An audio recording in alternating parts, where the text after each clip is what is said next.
கர்த்தருடைய நாமத்திற்கு மகிமை உண்டாவதாக. உங்களுக்கான தேவ வார்த்தை.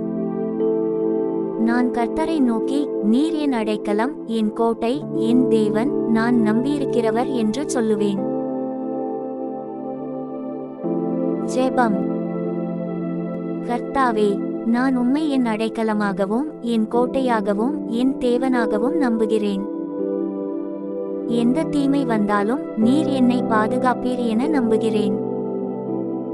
என் மனதை அமைதியோடும் நம்பிக்கையோடும் நிரப்பி உம்முடைய வாக்கின்படி என் வாழ்க்கையை வழிநடத்தும்.